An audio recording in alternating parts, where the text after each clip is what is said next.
You make the most money, Sonia. It's only fair that you handle this yourself. My mother's voice came through the phone with that familiar edge of entitlement, and I felt my jaw tighten. I was sitting in my home office in Portland, Oregon, staring at the email she had sent just an hour earlier. The subject line read, "Our 40th Anniversary Dream Celebration." Inside was a detailed list of gifts my parents expected for their upcoming anniversary. A $20,000 Mediterranean cruise, a luxury sedan worth $30,000, and a $10,000 emerald bracelet my mother had been eyeing for months. $60,000 total. My name is Sonia. I'm 42 years old, and I've spent the last 20 years building my career as the owner of Brightvale Mining, a successful mineral extraction consulting firm. I've worked hard for everything I have: the comfortable home, the financial security, the respect in my industry. But to my family, my success has always meant one thing: I'm the bank. "Mom, that's a lot of money," I said, trying to keep my tone level. "Have you talked to Kevin or Jenna about chipping in?" "Why would we do that?" she replied, her voice sharp. "Your brother just bought a house, and your sister has 3 kids to raise. They're struggling. You're the one with the high-paying job and no children to support. This shouldn't be a burden for you." I closed my eyes and took a deep breath. This wasn't new. For years, my parents had treated me like their personal ATM. Need a new roof? Call Sonia. Want to remodel the kitchen? Sonia will cover it. Planning an extravagant vacation? Sonia has the money.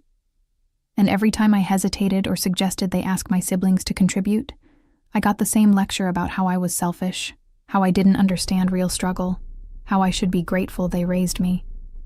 "I'm not saying I won't help," I said carefully. "I'm just asking if Kevin and Jenna could contribute something.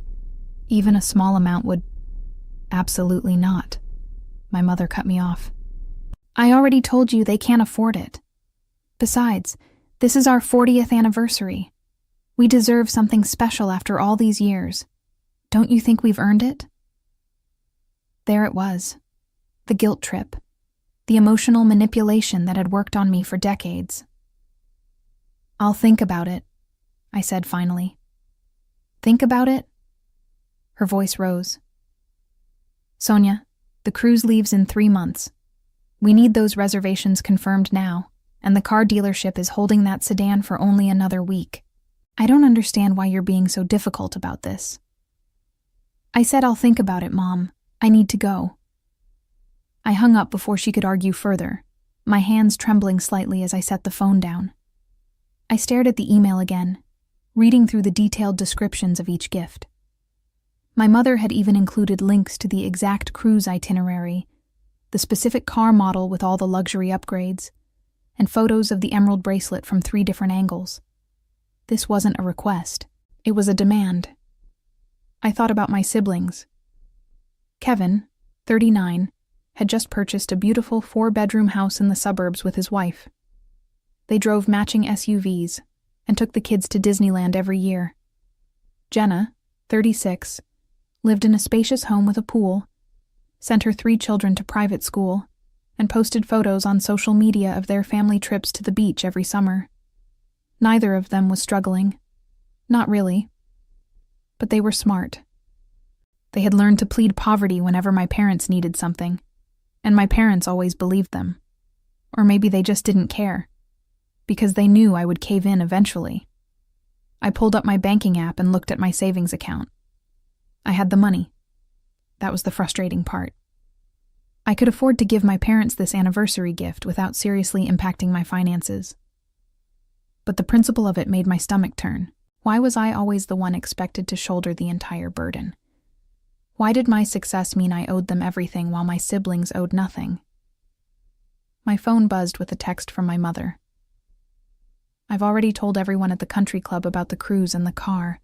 Please don't embarrass us by making us take back those plans." I felt something shift inside me then. A small crack in the foundation of guilt and obligation that had held me in place for so long. She had already told people. She had already made promises using my money, without even waiting for my agreement. I set my phone face down on the desk and turned back to my computer. I had work to do, decisions to make. But that crack kept growing, and with it came a question I had never allowed myself to ask before. What would happen if I just said no? Growing up, I had always been the responsible one. The oldest child, the one who got good grades, who never caused trouble, who made my parents proud. Kevin and Jenna were different. Kevin was charming and funny, always getting away with things because he could make people laugh. Jenna was the baby, delicate and sweet, the one everyone wanted to protect. And I was Sonia, reliable, capable, boring Sonia. I graduated top of my class, got a full scholarship to college, and worked part-time throughout my university years to avoid asking my parents for money. I saw how they struggled financially back then, how they argued about bills and cut corners to make ends meet. I didn't want to be a burden. After graduation, I landed a job with Crystalia Publishing as a junior analyst. The work was grueling, but I loved it. I spent 5 years learning the industry, making connections, saving every penny I could. When I was 27, I took the leap and started Brightvale Mining. It was terrifying and exhilarating, and there were moments when I thought I would fail, but I didn't fail. I built something real, something valuable. Within 10 years, my company was consulting for major mining operations across the Pacific Northwest. I had a team of 15 employees, contracts worth millions, and a reputation for excellence. My parents were proud in their way. They liked to brag about me at parties, to tell their friends about their successful daughter who owned her own business. But that pride came with expectations. It started small, a few $100s here and there to help with unexpected expenses. Then it grew. A new car for my mother when hers broke down, a home renovation that my father insisted they needed, a loan to help Kevin start his own business, which I never saw repaid. Each time, they assured me it was temporary. Each time, I told myself it was my duty as a daughter to help. And each time, it got a little easier for them to ask, and a little harder for me to say no. My siblings never contributed. Not financially, anyway. They showed up for family dinners and holidays, played with the grandkids in the backyard, and let my parents dote on them. And somehow, that was enough. They were the fun ones, the family people, the ones who brought joy. I was the one who brought money. A few days after the phone call, I drove to my parents' house for Sunday dinner. It was a tradition I rarely missed, even though I dreaded it more often than not. The house was in a nice neighborhood in the suburbs, a spacious 2-story home with a well-maintained lawn. My father had retired from his job as a plant manager 3 years ago, and my mother had never worked outside the home. They lived comfortably. Not lavishly, but comfortably. Kevin and Jenna were already there when I arrived, their families spilling out into the backyard. I could hear the children laughing, the adults chatting over drinks. I parked my car and sat for a moment, gathering my courage. When I walked inside, my mother greeted me with a tight smile. "There you are. I was beginning to think you wouldn't show up." "Traffic was bad," I lied. She led me into the kitchen, where she was finishing up the meal preparations. "Your father and I have been talking," she said, her tone casual. "We think it would be nice if you could give us the cruise and the car as an early anniversary gift. That way, we can start planning the trip and pick up the car before the sale ends." I set my purse down on the counter. "I haven't decided yet, Mom." Her smile faltered. "What's there to decide?" I explained the situation. "Your brother and sister can't help, so it's up to you." "Have you actually asked them?" "I told you they're struggling financially. There's no point in asking them to contribute when they can't." "Kevin just bought a house," I pointed out, "and Jenna's kids go to private school. They don't seem to be struggling that much." My mother's expression hardened. "Don't you dare judge your siblings, Sonia. They have families to support, real responsibilities. You have no idea what that's like." The words stung, just like they were meant to. I had heard variations of this speech my entire life, Because I had chosen not to get married, not to have children. My life was somehow less valuable. My responsibilities were less real.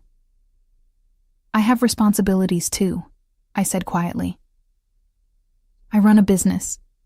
I have employees who depend on me. That's different, and you know it, she snapped. Your father and I sacrificed so much to raise you children. The least you can do is show some gratitude now that you're successful. I wanted to argue. I wanted to point out all the times I had helped them, all the money I had given without complaint, all the ways I had put their needs before my own. But I knew it wouldn't matter. In their eyes, I would never give enough. I need to think about it, I repeated. My mother turned away from me, her shoulders stiff with disapproval. Fine, but don't take too long. We're not getting any younger, Sonia. I spent the rest of the evening in the backyard, watching my nieces and nephews play, listening to Kevin and Jenna talk about their lives. Neither of them mentioned the anniversary gift. Neither of them seemed concerned about it at all. Because they knew. They knew I would handle it. I always did. The breaking point came 2 weeks later, on a Tuesday morning. I was in my office reviewing quarterly reports when my phone rang. It was my father this time, which was unusual. He rarely called me directly. Sonia, we need to talk, he said, his voice stern. What's wrong?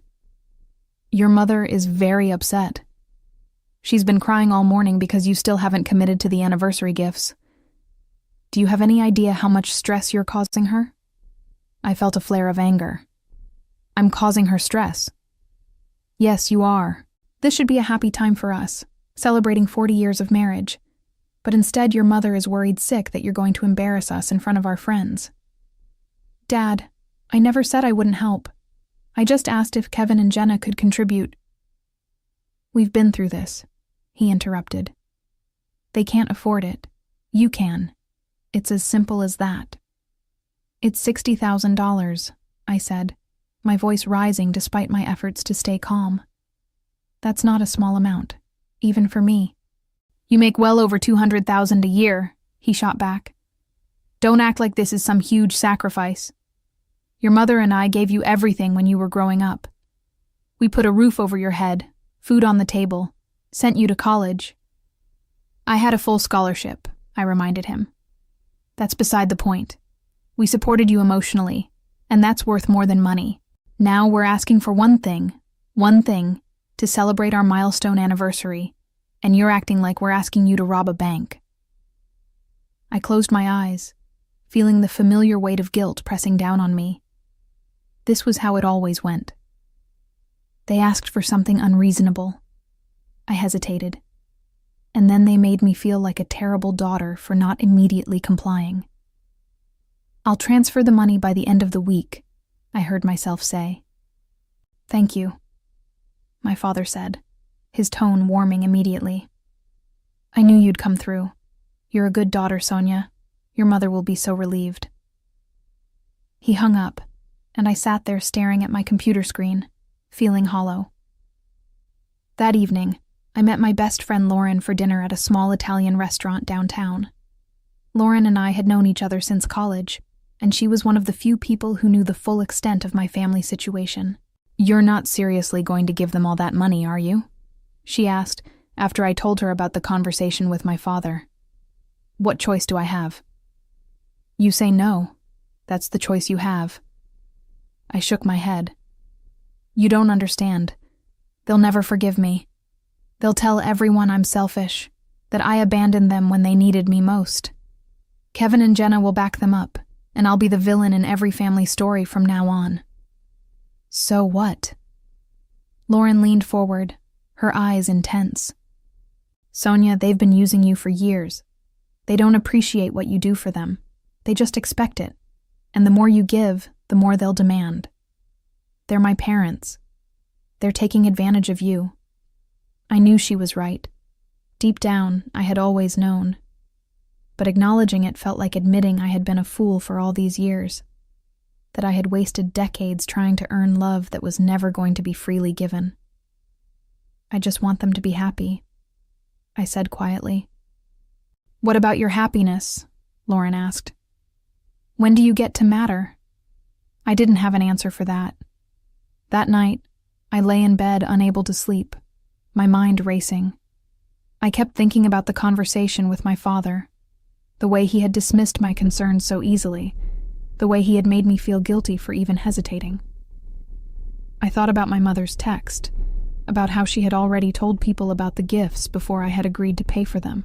I thought about Kevin and Jenna, living their comfortable lives while I footed the bill for our parents' extravagances. I thought about all the times I had sacrificed my own wants and needs to make my family happy, and how little appreciation I had received in return. And then I thought about what Lauren had said. When do you get to matter? I got out of bed and went to my home office. I pulled up the email from my mother again, reading through the detailed gift list. The cruise, the car, the bracelet. $60,000 worth of demands dressed up as requests. I opened my banking app and looked at the transfers I had made to my parents over the years. Tens of thousands of dollars, given freely because I loved them, because I wanted to help, because I thought it was my responsibility as the successful daughter. How much had Kevin contributed? How much had Jenna? I opened a new spreadsheet and started calculating. Every gift, every loan, every emergency payment I had covered. The numbers added up quickly, far beyond what I had realized. Over the past 10 years, I had given my parents more than $200,000. $200,000. I sat back in my chair, stunned. I had known it was a lot, but seeing it laid out in black and white made it real in a way it hadn't been before. And suddenly, I was angry. Truly, deeply angry. Not just at my parents, but at myself. For being so willing to be used. For never standing up for myself. For letting them convince me that my worth was measured only by what I could provide. I looked at the email one more time. The cruise, the car, the bracelet. And then I started typing a reply. I stared at the blank email for a long time before I started typing. My fingers hovered over the keyboard, and I felt my heart pounding in my chest. This was it. The moment where I either stood up for myself or fell back into the same pattern I had followed for 20 years. I began to type. Dear Mom and Dad, I've given your anniversary gift request a lot of thought over the past few weeks. After reviewing my finances and considering everything carefully, I've decided that I won't be able to provide the gifts you've requested. I hope you understand, and I wish you a wonderful anniversary celebration. Love, Sonia. My finger hovered over the send button. It was such a simple message, polite even, but I knew it would detonate like a bomb in my family. I took a deep breath and clicked send before I could change my mind. The response came within 10 minutes. My phone started ringing immediately. It was my mother. I let it go to voicemail. She called again, and again. On the fourth call, I finally answered. How dare you? She hissed into the phone. How dare you embarrass us like this? Mom, I'm not trying to embarrass anyone. I just can't afford to spend $60,000 right now. That's a lie, and you know it. You make plenty of money. You just don't want to help your own parents. That's not true. I've helped you countless times over the years. I've given you hundreds of thousands of dollars. And we're supposed to be grateful? She interrupted. We're your parents, Sonia. We raised you. You owe us. Those words hit me like a physical blow. I owe you? Yes, you owe us. We could have spent that money on ourselves, but we invested it in you. We gave you a good home, a good education. I paid for my own education, I said, my voice shaking. I worked 2 jobs through college to avoid asking you for money. Well, we paid for everything before that. Do you have any idea how expensive it is to raise a child? And you were always such a demanding child, always needing new clothes and school supplies, and every child needs those things, I said, feeling tears sting my eyes. That's what parents are supposed to provide. Don't you lecture me about parenting, my mother snapped. You've never had children. You have no idea what it takes. I know that children aren't supposed to spend their entire adult lives repaying their parents for being born. There was a long silence on the other end of the line. When my mother spoke again, her voice was cold. I see. So this is how you really feel. After everything we've done for you, this is the gratitude we get. Mom, please. I'm not trying to hurt you. I just think $60,000 is too much to ask from one person. If Kevin and Jenna could chip in. I already told you they can't afford it.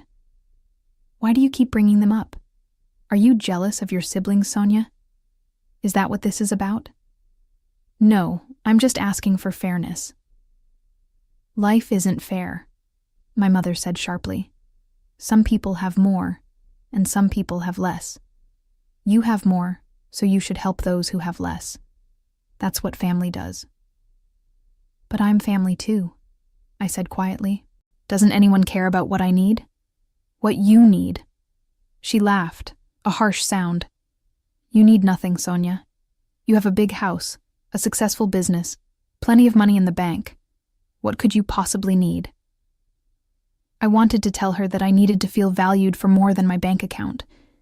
I needed to feel like my sacrifices mattered. I needed to be treated with the same consideration and respect they gave my siblings. But I knew it wouldn't make a difference. I'm sorry you're disappointed, I said finally. But my answer is no. I hung up before she could respond. The phone rang again immediately. This time it was my father. I sent it to voicemail. Then Kevin called. Then Jenna. Then my mother again. I turned off my phone and sat in the silence of my office, my hands trembling. I had done it. I had actually said no. The relief I felt was almost overwhelming, mixed with a deep sense of dread. I knew this wasn't over. My parents wouldn't accept my refusal quietly. They would push back, manipulate, guilt trip, and do whatever it took to get what they wanted. But for the first time in my life, I had drawn a line. The next morning, I woke up to find my email inbox flooded with messages from my family. My mother had sent 3 long emails detailing all the ways I was a disappointment, all the sacrifices she and my father had made for me, and how ungrateful and selfish I was being. My father had sent a shorter but equally harsh message, questioning my character and values. But the message that hurt the most came from Jenna. Sonia, I don't understand why you're doing this to Mom and Dad. They've always been so proud of you, and now you're breaking their hearts over money. I know you have your own life and your own expenses, but this is their 40th anniversary. Can't you put them first for once? I would help if I could, but you know how tight things are for us right now with the kids and everything. Please reconsider. They're getting older, and they won't be around forever. Do you really want to ruin this special milestone for them? I read the message 3 times, feeling anger build with each read. Jenna's kids went to a private school that cost $20,000 a year per child. She and her husband drove luxury SUVs and had just installed a new pool in their backyard. But somehow, she couldn't contribute even $1,000 to our parents' anniversary gift. And Kevin hadn't even bothered to message me. He had sent my mother a message instead, which she had forwarded to me. In it, he expressed his disappointment in me and assured my mother that he would help if he could. But his new house had stretched his budget to the limit. His new house had cost $450,000. I realized then that my family had created a system where I was the designated provider, and my siblings were the designated recipients of sympathy and understanding. They had learned that if they claimed poverty loudly enough, they would be absolved of all responsibility. And I had enabled that system by always stepping up to fill the gap. Well, not anymore. 2 days after I sent my refusal email, my mother showed up at my office unannounced. My assistant buzzed me to let me know she was in the lobby, and I felt my stomach drop. I considered telling my assistant to send her away, but I knew that would only make things worse. Send her up, I said reluctantly. My mother swept into my office 5 minutes later, dressed in an expensive outfit I recognized because I had paid for it 6 months ago. Her face was set in an expression of wounded dignity. "I cannot believe you would refuse to see your own mother," she said, even though I hadn't refused anything. "I'm working, Mom. I have meetings all afternoon. This won't take long. I just need you to understand what you're doing to us." She sat down in the chair across from my desk without being invited. "Your father and I have told all our friends about the cruise in the car. We've already made plans with other couples to dine together during the trip. Do you have any idea how humiliating it would be to cancel now?" "You made those plans before I agreed to pay for anything," I pointed out. "Because we assumed you would help us. You always have before. Maybe that's the problem. Maybe I've helped too much." Her eyes narrowed. "What's that supposed to mean?" I took a deep breath. "It means that I've given you hundreds of thousands of dollars over the years, and I've never asked for anything in return. Not gratitude, not recognition, just basic respect for my time and my finances. But instead, you take my help for granted and get angry when I set boundaries." "Boundaries?" She said the word like it was obscene. "Is that what this is? Some kind of therapy speak you picked up from one of your self-help books?" "No, it's common sense. I work hard for my money, and I have the right to decide how to spend it." "Of course you do," my mother said, her voice dripping with false sweetness. "And we're just asking you to spend it on your parents, who gave you life and raised you to be the successful woman you are today. You didn't make me successful. I did that myself." The words came out harsher than I intended, but they were true. My parents had provided the basics when I was growing up, but they hadn't supported my business dreams. They had thought I was foolish for starting my own company, had told me I should get a stable job with benefits instead. When I succeeded despite their doubts, they were happy to bask in reflected glory, but they had never acknowledged the risks I took or the work I put in. My mother's face flushed red. "How dare you speak to me that way? I came here to have a reasonable conversation, and you're attacking me." "I'm not attacking you. I'm just being honest." "Honest?" She stood up abruptly. "You want honesty? Fine. Your father and I are deeply disappointed in you. We thought we raised you to value family, but it turns out we were wrong. You care more about money than you do about your own parents' happiness. That's not fair." "You know what's not fair?" she interrupted. "Having a daughter who has everything and refuses to share with the people who made her who she is. Your brother and sister would help if they could. But you, with all your money and success, you can help. And you're choosing not to. That tells me everything I need to know about your character." She turned and walked toward the door, but before leaving, she looked back at me. "When your father and I are gone, you're going to regret this. You're going to remember this moment and realize you chose money over family. I hope it's worth it." She left, and I sat there feeling like I had been hit by a truck. My hands were shaking, and I felt tears building up behind my eyes. But underneath the hurt and guilt, there was also anger. How dare she twist this around to make me the villain? How dare she act like I was the one being unreasonable? I pulled up my phone and sent a text to Lauren. "Need to talk. Are you free tonight?" She responded immediately. "Always. Wine bar at 7? That evening, I told Lauren everything. About my mother's visit, about the guilt trip, about the way she had made me feel like a terrible daughter for setting a simple boundary.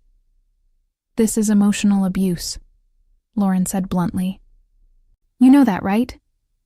"It's not abuse. She's just upset." "Sonia, listen to yourself. She came to your workplace to berate you for not giving her $60,000. She's trying to manipulate you into compliance by making you feel guilty for taking care of yourself. That's textbook manipulation." I swirled the wine in my glass, not meeting her eyes. Maybe I am being selfish. Maybe I should just give them the money and move on. And then what? Next year they'll want something else. And the year after that. And you'll keep giving because you're terrified of being seen as the bad daughter. When does it end? I don't know, I admitted. It ends when you decide it ends, Lauren said firmly. You've already taken the hardest step by saying no. Don't give up now. I nodded, but I wasn't sure I had her conviction. The guilt was eating at me, whispering that maybe I was wrong. Maybe I was being unreasonable. Maybe I was a bad daughter after all. My phone buzzed with a text from Jenna. Mom told me about your conversation today. I can't believe you made her cry. What's wrong with you? I showed the text to Lauren, who rolled her eyes. Of course they're bringing in reinforcements. That's how manipulative families work. They gang up on the person who's trying to set boundaries. Should I respond? Only if you want to engage in more drama. Personally, I'd ignore it. I put my phone face down on the table and tried to focus on my wine. But even as I sat there with my best friend, I felt the weight of my family's disapproval pressing down on me like a physical thing. The next morning, I received an email from my father. It was longer than his usual messages, and as I read it, I felt my heart sink. He detailed every sacrifice they had made for me as a child. Every dollar spent, every time they put my needs before their own, every sacrifice of their comfort for my benefit. He calculated that they had spent approximately $200,000 raising me to adulthood, and suggested that the $60,000 they were asking for now was actually quite reasonable considering their investment in me. He ended the email with, "We're not asking for your money, Sonia. We're asking for what we're owed." The email from my father sat in my inbox like a poison, and I read it over and over again until the words blurred together. They thought I owed them, not just gratitude or love, but actual financial compensation for the crime of being born and raised. I thought about responding, about trying to explain why this was wrong, but I knew it wouldn't matter. In their minds, they had created a ledger where every meal they fed me, every piece of clothing they bought me, every roof over my head was a debt I needed to repay with interest. Instead of responding, I did something I had never done before. I opened my financial records and started documenting everything. Every transfer to my parents, every gift, every loan that was never repaid, every emergency expense I had covered. I created a detailed spreadsheet with dates, amounts, and descriptions. The final number was $237,000. I had given them more than they claimed to have spent raising me. I stared at the spreadsheet for a long time, feeling something shift inside me. This wasn't just about the anniversary gifts anymore. This was about a pattern of behavior that had defined my relationship with my family for my entire adult life. I picked up my phone and called my financial advisor, Patricia. I need to make some changes to my financial planning, I told her. What kind of changes? I want to set up a trust for myself, something that's protected, that can't be accessed by anyone else. And I want to review all my automatic transfers and subscriptions to see if there's anything going to family members. There was a pause. Is everything all right? It will be, I said. I'm just taking control of my finances. Over the next week, I worked with Patricia to restructure my financial life. I canceled the credit card I had given my mother for emergencies that she used for shopping. I stopped the automatic monthly transfers I had been sending to help with their expenses. I locked down my accounts and made sure no one but me had access to my money. It felt simultaneously terrifying and liberating. My mother noticed immediately. 2 days after I canceled the credit card, she called me in a panic. My card was declined at the store, she said, her voice shrill. I was in the middle of checking out, and the cashier told me there was a problem. I've never been so embarrassed in my life. I canceled the card, I said calmly. You what? Why would you do that? Because it was my card, and I no longer want to provide it. But I need that card for household expenses. You and Dad have your own income. You can use your own cards for household expenses. Sonia, this is ridiculous. You're punishing us because you're angry about the anniversary gifts. I'm not punishing anyone. I'm just setting boundaries. Boundaries. She spat the word. You and your boundaries. Do you know what I think? I think you've become selfish and cold. Success has changed you, and not for the better. Maybe you're right, I said. Or maybe I'm finally learning to value myself. This conversation is over, she said. But mark my words, Sonia. You're going to regret this. Family is everything, and you're throwing yours away over money. She hung up, and I sat there feeling the familiar guilt try to creep back in. But this time, I pushed it away. I wasn't throwing away my family. They were the ones who had reduced our relationship to financial transactions. That evening, I received a group text from Kevin. It was sent to me, Jenna, and our parents. I think we should have a family meeting to discuss what's been going on. This situation with Sonia is tearing us apart, and we need to clear the air. Can everyone come to Mom and Dad's house this Sunday? I stared at the text, knowing this was a trap. They wanted to get me in a room where they could all gang up on me, where I would be outnumbered and overwhelmed. In the past, I would have gone. I would have walked into that ambush because I was too afraid of being seen as difficult or uncooperative. But not this time. I typed out a response. I don't think a group meeting would be productive right now. If anyone wants to talk to me individually, I'm available. The responses came quickly. Jenna, that's so typical of you, Sonia. You can't even be bothered to show up for your own family. Kevin, we're trying to fix this, and you're making it harder. Just come to the meeting. My father, your mother is very upset. The least you can do is show up and explain yourself. I turned off my phone and went for a walk. It was a clear evening in Portland, and I walked for hours through my neighborhood, thinking about everything that had happened. I thought about the years I had spent trying to earn my family's love through generosity. I thought about all the times I had sacrificed my own needs and wants to make them happy. And I thought about what Lauren had asked me. When do you get to matter? When I got home, I turned my phone back on to find 17 missed calls and 32 text messages. I didn't read any of them. Instead, I opened my laptop and started writing. I wrote an email to my parents, Kevin and Jenna.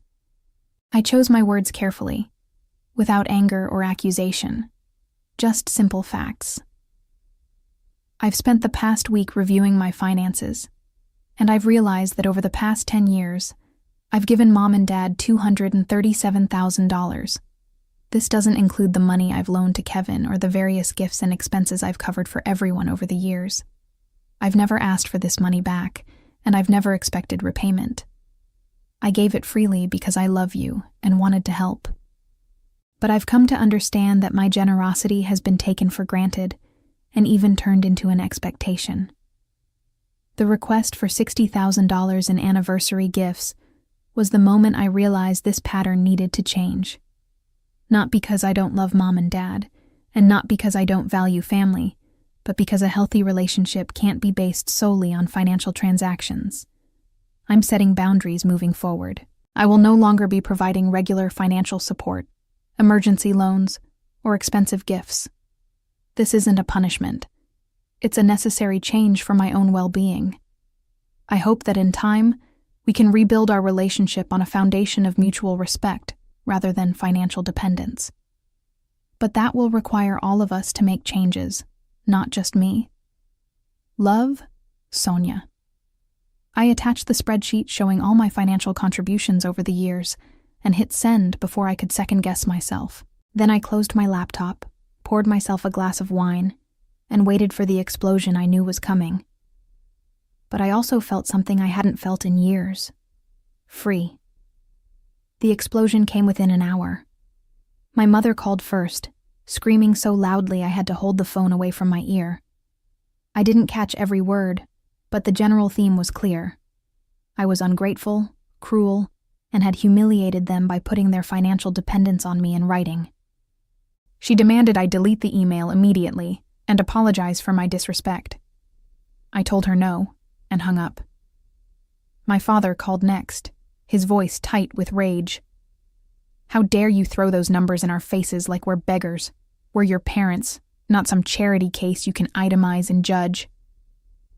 "I wasn't judging," I said calmly. "I was being honest about our financial relationship. Those numbers are facts, not accusations." "Facts," he sputtered. "You made us look like parasites." "I didn't make you look like anything. I just showed what's been happening." "You know what? Don't bother coming to the anniversary party. You're not welcome." "There isn't going to be an anniversary party," I reminded him. "Not the one you planned anyway. You can't afford the cruise or the car without my money, remember?" The silence on the other end was profound. Then he said very quietly, "You're going to regret this, Sonia. Mark my words." He hung up. Kevin sent a long text calling me selfish and accusing me of trying to make myself look like a martyr. Jenna sent an even longer message saying I had always been jealous of them and was using money as a weapon to hurt our parents. I didn't respond to either of them. Instead, I poured myself another glass of wine and sat on my balcony, looking out over the city lights of Portland. My phone kept buzzing with incoming messages, but I ignored them. For the first time in my adult life, I had told my family the complete truth, and while it hurt, it also felt right. The next morning, I woke up to an unexpected email from Jenna. The subject line read, "We need to talk privately." I opened it cautiously. "Sonia, I know you're angry right now, and maybe you have reasons to be.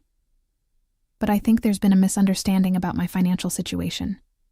Can we meet for coffee this week? Just the two of us.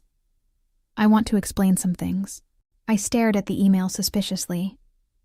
This was unlike Jenna. She was usually happy to go along with whatever our parents said, never questioning, never pushing back. But there was something in the tone of this message that seemed genuine. Against my better judgment, I agreed to meet her. We met at a small coffee shop near her house 2 days later. Jenna arrived looking tired, without her usual careful makeup and styled hair. She ordered a latte and sat down across from me with an expression I couldn't quite read. "Thanks for coming," she said. "I wasn't sure you would." "I almost didn't." She nodded. "I deserve that. I know I haven't been fair to you over the years." I waited, not sure where this was going. "The thing is," Jenna continued, "I didn't realize how much money you'd been giving Mom and Dad. I knew you helped them sometimes, but I thought it was just a few thousand here and there. When I saw that spreadsheet, I was shocked." "You really didn't know?" "No. Mom always made it sound like you were happy to help, like it wasn't a big deal for you. She said you had so much money that you barely noticed when you gave them some." "I noticed," I said quietly. Jenna wrapped her hands around her coffee cup. "I also didn't know they'd been asking you for $60,000 for their anniversary. Mom told me they were planning something special, but she never mentioned how much it cost or that you were expected to pay for all of it. What did you think? That they suddenly came into money? Honestly, I try not to think about their finances at all. It's easier that way." She looked down at her cup. "I know that makes me sound terrible, but dealing with Mom and Dad is exhausting. They always want something, always have some crisis or complaint. I learned a long time ago that the best way to handle them is to just stay out of it. By letting me handle everything instead." "Yes," she admitted. "And I'm sorry for that. It wasn't fair to you." I studied my sister's face, looking for signs of manipulation, but all I saw was genuine discomfort and maybe a little shame. "Why are you telling me this now?" "Because after you sent that email, Mom called me and asked if I could loan them $10,000 to help cover some of the anniversary costs. She said they'd already told their friends about the cruise in the car, and they needed to save face somehow." "What did you tell her?" "I told her I couldn't afford it. Which is true, by the way. We're not as well off as you think. We look good on the outside, but we're drowning in debt. The house, the cars, the private school, it's all financed to the limit. We have almost nothing in savings. I felt a strange mixture of vindication and pity. Why did you let Mom think you were struggling when she asked you to contribute to the anniversary gift? Because I am struggling.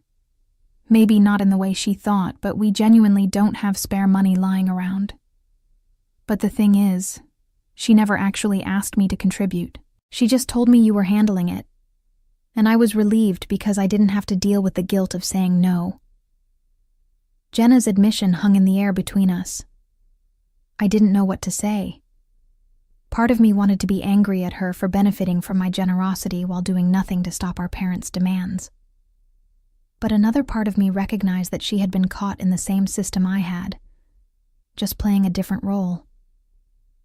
Mom called me again yesterday, Jenna continued. She was furious. She said you'd betrayed the family and that we all needed to band together to make you see reason. She wanted me to convince you to change your mind about the money. And I told her I couldn't do that. I told her I thought you had valid points, and that maybe it was time for everyone to be more realistic about their finances. I raised my eyebrows. How did that go over? About as well as you'd expect. She hung up on me. Then she called back an hour later and told me I was a disappointment, just like you. Despite everything, I felt a pang of sympathy for my sister. I'm sorry. Don't be. It was actually kind of liberating. I've spent my whole life trying to be the good daughter, the one who never caused problems. But you know what? I'm tired of it. I'm tired of pretending everything is fine when it's not. I'm tired of watching you get treated like an ATM while the rest of us get a free pass. What about Kevin? Does he feel the same way? Jenna shook her head. Kevin is different. He genuinely believes Mom and Dad deserve whatever we can give them. He doesn't see anything wrong with the way they've treated you. When I tried to talk to him about it, he said you were being dramatic, and that you should be grateful to have the opportunity to help our parents in their old age. They're 62, I pointed out. They're not exactly elderly. I know, but Kevin has always seen things the way Mom and Dad want him to see them. He's not going to change. We sat in silence for a moment, sipping our coffee. Then Jenna said, There's something else you should know. After you sent that email with the spreadsheet, Mom and Dad started calling all their friends and relatives, telling them their side of the story. They're painting you as this selfish, money-hungry daughter who abandoned them in their time of need. I felt my stomach tighten. What are they saying exactly? That they asked you for a small contribution to their anniversary celebration, and you refused, and then sent them a nasty email listing every penny you'd ever given them, like you were trying to shame them. They're saying you value money more than family, and that they don't know where they went wrong raising you. The betrayal stung, even though I had expected something like this. Did you correct them? I tried.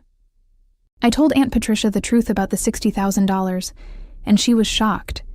She had no idea they were asking for that much. She thought it was maybe a few $100s for a dinner or something. But I don't know if anyone else believes me. Mom and Dad have been working the phones pretty hard.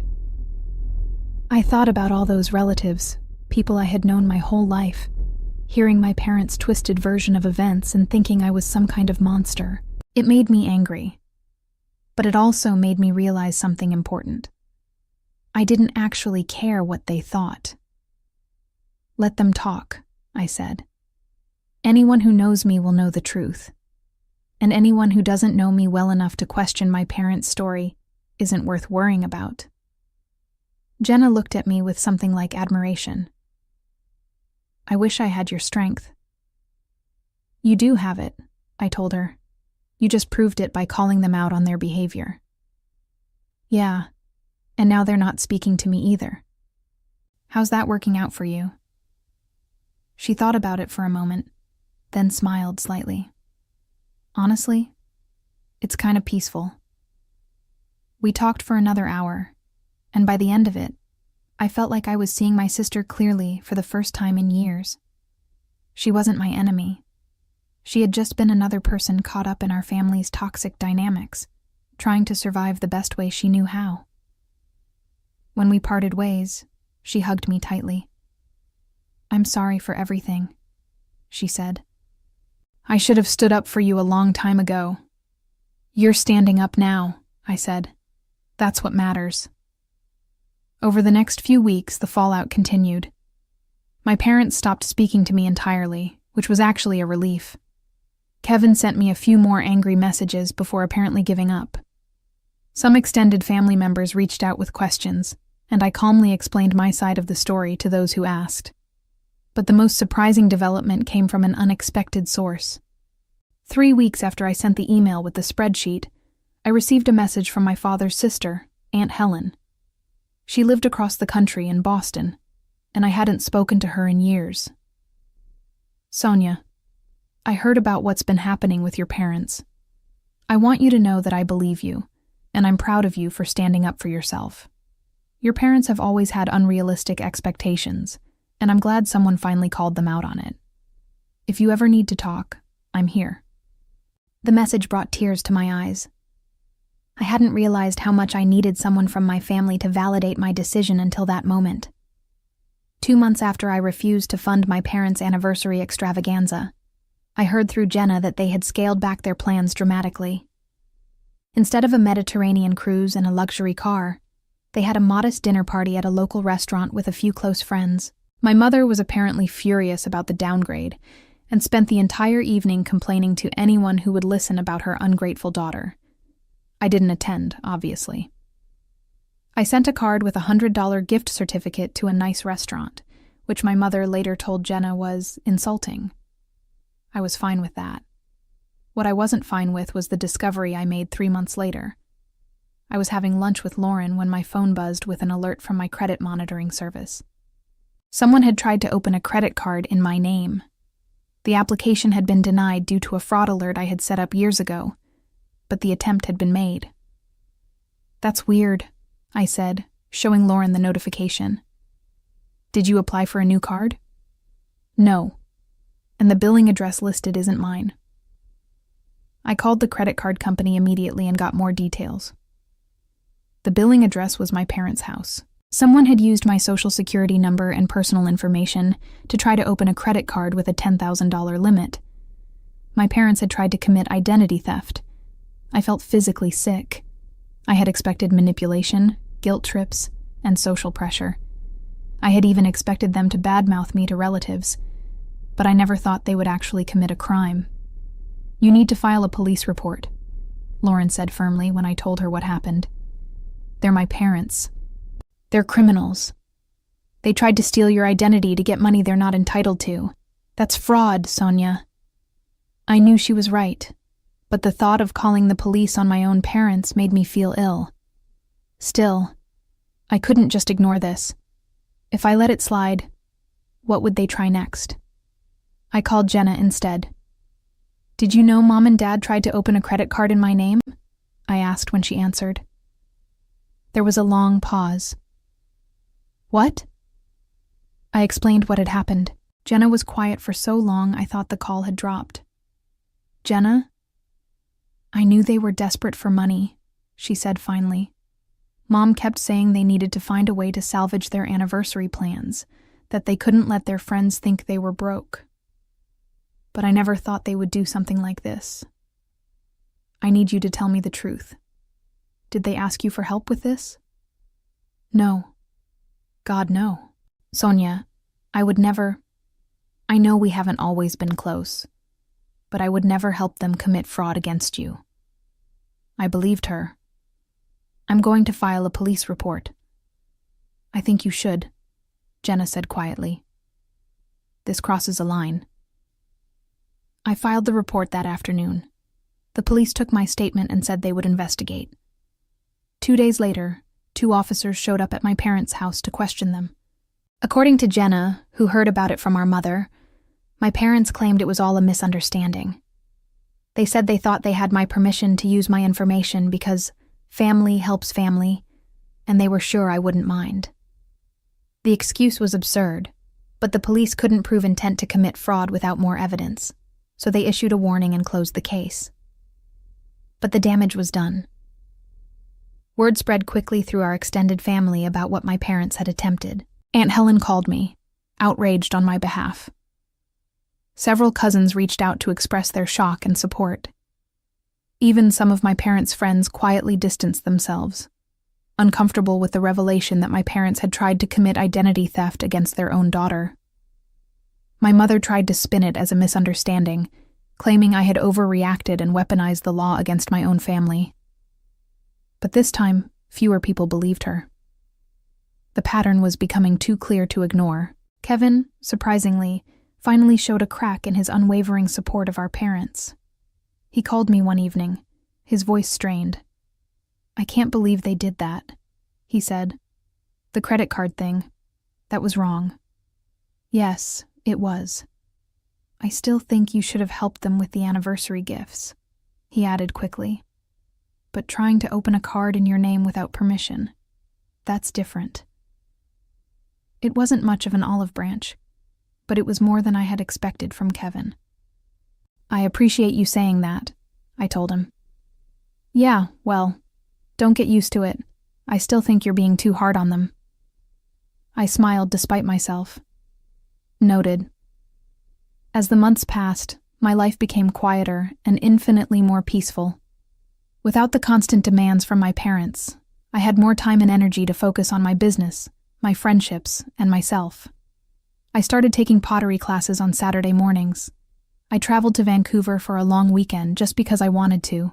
I bought myself a beautiful necklace I had been admiring for months without feeling guilty about the expense.